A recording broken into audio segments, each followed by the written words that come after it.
साथियों, जब 100 साल पहले संघ अस्तित्व में आया था, तो उस समय की आवश्यकताएं, उस समय के संघर्ष कुछ और थे। तब हमें सैकड़ों वर्षों की राजनीतिक गुलामी से मुक्ति पानी थी, अपने सांस्कृतिक मूल्यों की रक्षा करनी थी। लेकिन आज 100 वर्ष बाद जब भारत विकसित होने की तरफ बढ़ रहा है, जब भारत दुनिया की तीसरी सबसे बड़ी इकोनॉमी बनने जा रहा है,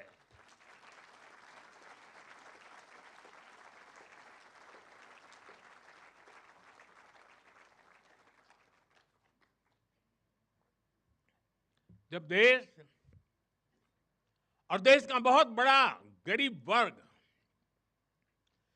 गरीबी को परास्त करके, गरीबी को पराजित करके आगे आ रहा है, जब हमारे युवाओं के लिए नए नए सेक्टर्स में नए अवसर बन रहे हैं, जब ग्लोबल डिप्लोमेसी से क्लाइमेट पॉलिसीज तक भारत विश्व में अपनी आवाज बुलंद कर रहा है, तब आज के समय की चुनौतियां अलग है, संघर्ष भी अलग है।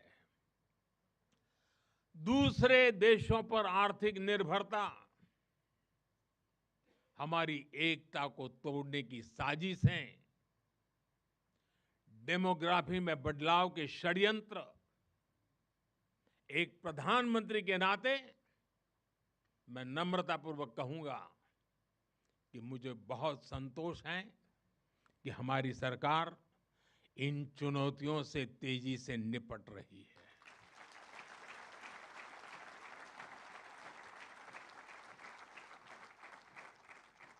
वहीं एक स्वयंसेवक के नाते मुझे ये भी खुशी है कि राष्ट्रीय स्वयंसेवक संघ ने न केवल इन चुनौतियों को पहचान की है, बल्कि इन चुनौतियों से निपटने के लिए ठोस रोड मैप भी बनाया है।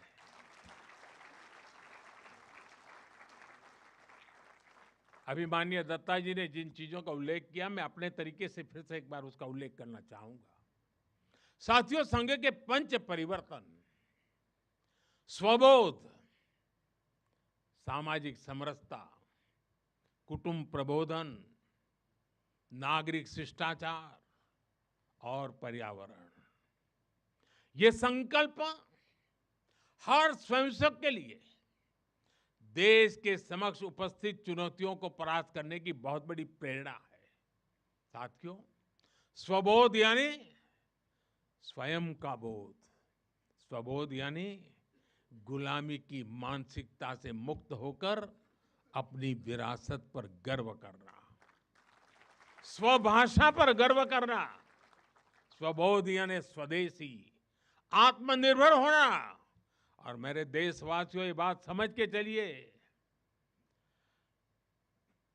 आत्मनिर्भर ये विकल्प के तौर पर नहीं है, ये अनिवार्यता के रूप में है।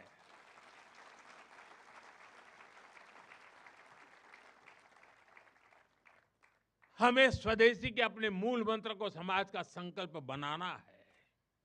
हमें वोकल फॉर लोकल के अभियान को उसकी सफलता के लिए वोकल फॉर लोकल ये हमारा निरंतर एक नई ऊर्जा प्रदान करने वाला घोषवाक्य होना चाहिए, प्रयास होना चाहिए। साथियों, संघ ने सामाजिक समरसता को हमेशा अपनी प्राथमिकता बनाए रखा है। सामाजिक समरसता यानी वंचित को वरीयता देकर सामाजिक न्याय की स्थापना करना, देश की एकता को बढ़ाना।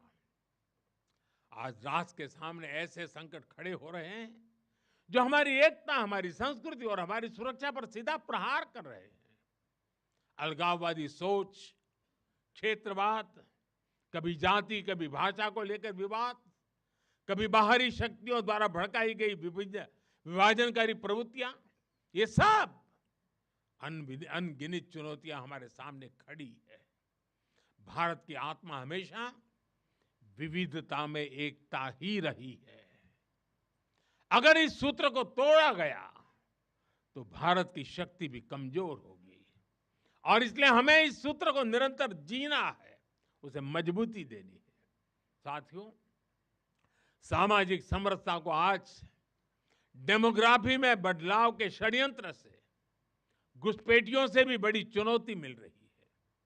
यह हमारी आंतरिक सुरक्षा और भविष्य की शांति से भी जुड़ा हुआ प्रश्न है और इसलिए मैंने लाल किले से डेमोग्राफी मिशन की घोषणा की है। हमें इस चुनौती से सतर्क रहना है, इसका डटकर मुकाबला करना है। साथियों, कुटुंब प्रबोधन आज समय की मांग है। जो समाज शास्त्र के सदियों से चली आई पंडितों की भाषा है, उनका कहना है, हजारों साल तक भारत के जीवन में जो प्राण शक्ति रही है, उसके अंदर एक कारण उसकी परिवार संस्था है। भारतीय समाज व्यवस्था की सबसे मजबूत इकाई अगर कोई है तो भारतीय समाज में पनपी हुई एक मजबूत परिवार व्यवस्था है। कुटुंब प्रबोधन यानी उस परिवार संस्कृति का पोषण जो भारतीय सभ्यता का आधार है, जो भारतीय संस्कृति से प्रेरित है, जो जड़ों से जुड़े हैं।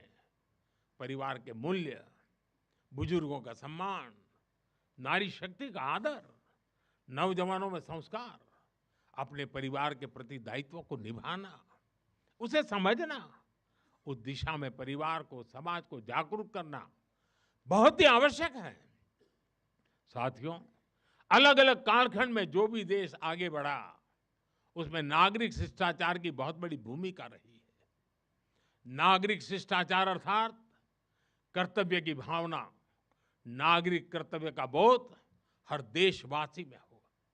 स्वच्छता को बढ़ावा, देश की संपत्ति का सम्मान, नियमों और कानूनों का सम्मान, हमें इसे लेकर आगे बढ़ना है। हमारे संविधान की भावना है नागरिक अपने कर्तव्यों का पालन करे। हमें संविधान की इसी भावना को निरंतर सशक्त करना है। साथियों, पर्यावरण की रक्षा वर्तमान और आने वाली पीढ़ियों के लिए बहुत जरूरी है। ये पूरी मानवता के भविष्य से जुड़ा है। हमें इकोनॉमी के साथ ही इकोलॉजी की भी चिंता करनी है। जल संरक्षण, ग्रीन एनर्जी, क्लीन एनर्जी, ये सारे अभियान इसी दिशा में है। साथियों, संघ के ये पंच परिवर्तन, ये वो साधन है जो देश का सामर्थ्य बढ़ाएंगे, जो देश को विभिन्न चुनौतियों से निपटने में मदद करेंगे, जो 2047 तक विकसित भारत के निर्माण का आधार होंगे।